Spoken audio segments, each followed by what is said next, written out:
Hi friends, welcome to విద్యా kitchen dairy.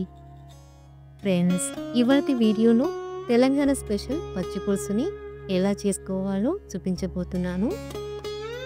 Veg non veg ఏ కర్రీలోకైనా సరే ఈ పచ్చి పులుసుని కలుపుకుంటే 2 ముద్దలు ఎక్కువే తింటారు. అంత కమ్మగా ఉంటుంది. పిల్లలకైతే అసలు కర్రీతో పని ఉండదండి. ఈ పచ్చి పులుసుతోనే కడుపు నిండా తృప్తిగా తినేస్తారు.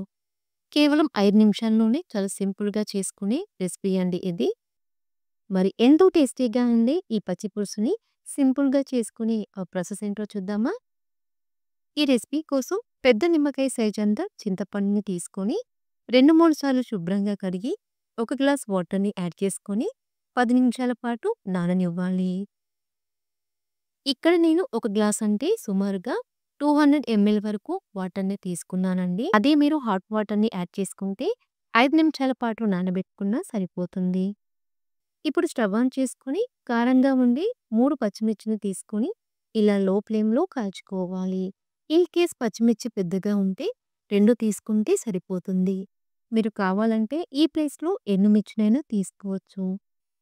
ఇలా 2 వైపులా టర్న్ చేసుకుంటూ పచ్చిమిర్చిని బాగా కాల్చుకోవాలి. పచ్చిమిర్చిని ఇలా బాగా కాల్చుకున్న తర్వాత స్టవ్ ఆఫ్ చేసుకోవాలి. ఇలా కాల్చుకున్న ఈ పచ్చిమిర్చిని కొద్దిగా చల్లారిన తర్వాత ఇలా చేతితో బాగా ప్రెస్ చేసుకుంటూ మ్యాష్ చేసుకోవాలి. తర్వాత ఇందులోకి సన్నగా పొడవుగా కట్ చేసుకున్న ఒక పెద్ద ఉల్లిపాయ, పావు కప్పు కొత్తిమీర తరుగు, 2 రెబ్బల కరివేపాకు, రుచికి సరిపడా ఉప్పుని తీసుకొని ఇలా బాగా ప్రెస్ చేసుకుంటూ కలుపుకోవాలి. ఇలా కలుపుకోవడం వలన ఉల్లిపాయ, పచ్చిమిర్చిలోని ఫ్లేవర్స్ అన్నీ కలిసిపోయి పచ్చి పులుసు చాలా టేస్టీగా ఉంటుందండి. ఇలా బాగా కలుపుకొని ఈ బౌల్‌ని పక్కనుంచుకోవాలి. 10 నిమిషాల తర్వాత చూస్తే చింతపండు బాగా నానింది కదా! ఇలా నానబెట్టుకున్న చింతపండుని బాగా ప్రెస్ చేసుకుంటూ చింతపండు రసాన్ని తీసుకోవాలి. ఇలా తీసుకున్న చింతపండు రసాన్ని కూడా బౌల్‌లోకి తీసుకోవాలి. ఇలా చింతపండు రసాన్ని యాడ్ చేసుకున్న తర్వాత ఇందులోకి మళ్ళీ 1 గ్లాస్ వాటర్‌ని యాడ్ చేసుకొని ఇలా ప్రెస్ చేసుకుంటూ మళ్ళీ చింతపండు రసాన్ని తీసుకోవాలి. ఇక్కడ నేను తీసుకున్న చింతపండుకి సుమారుగా అర లీటర్ వరకు వాటర్‌ని యాడ్ చేసుకున్నానండి. మీరు తీసుకున్న చింతపండు పులుపుని బట్టి వాటర్‌ని యాడ్ చేసుకోవాలి. ఇప్పుడు అంతా కలిసే విధంగా బాగా కలుపుకోవాలి. ఇలా కలుపుకున్న తర్వాత ఒకసారి టేస్ట్ చూసుకొని ఉప్పు తగ్గినట్టుగా అనిపిస్తే కొద్దిగా ఉప్పుని యాడ్ చేసుకోవచ్చు. పచ్చి పులుసు పుల్లగా అనిపిస్తే కొద్దిగా వాటర్‌ని యాడ్ చేసుకోవచ్చు. అంతేనండి, మనకి పచ్చి పులుసు రెడీ అయిపోయింది. పాతకాలంలో అయితే తాలింపు వేయకుండా పచ్చి పులుసుని ఇలాగే చేసుకునేవాళ్ళండి. అయితే ఈ పచ్చి పులుసుని ఇంకాస్త రుచిగా చేసుకోవడం కోసం ఇందులోకి కొద్దిగా తాలింపుని యాడ్ చేసుకుందాం. మీకిష్టమైతే తాలింపు వేయకుండా కూడా ఈ పచ్చి పులుసుని సర్వ్ చేసుకోవచ్చు. తాలింపు కోసం స్టవ్ ఆన్ చేసుకుని ప్యాన్‌లోకి 1 టేబుల్ స్పూన్ ఆయిల్‌ని తీసుకోవాలి.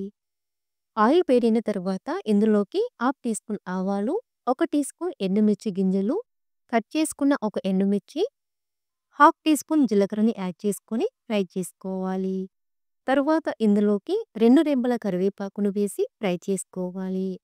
తాలింపు బాగా ఫ్రై అయిన తర్వాత స్టవ్ ఆఫ్ చేసుకొని ఇందులోకి పావు టీ స్పూన్ పసుపుని వేసి బాగా కలుపుకోవాలి. ఇలా రెడీ చేసుకున్న తాలింపుని పచ్చి పులుసులో వేసి బాగా కలుపుకోవాలి. అంతేనండి, ఇలా బాగా కలిపి తీసుకుంటే ఎంతో టేస్టీగా ఉండే తెలంగాణ స్పెషల్ పచ్చి పులుసు రెడీ. చూసారు కదా, ఇలా చాలా సింపుల్‌గా, క్విక్‌గా పచ్చి పులుసుని చేసుకోవచ్చు. వెజ్, నాన్ వెజ్, ముద్దపప్పు, ఫ్రై కర్రీ ఇలా ఎందులోకైనా సరే ఈ పచ్చి పులుసుని కలిపి తీసుకుంటే చాలా టేస్టీగా ఉంటుందండి. మరి ఎంతో టేస్టీగా ఉండే ఈ పచ్చి పులుసుని మీరు తప్పకుండా ట్రై చేసి మీకెలా కుదిరిందో మాకు కామెంట్ రూపంలో తెలియజేయండి. సో ఫ్రెండ్స్, ఈ రెసిపీ మీకు నచ్చితే లైక్ చేయండి, మీ ఫ్రెండ్స్‌కి షేర్ చేయండి.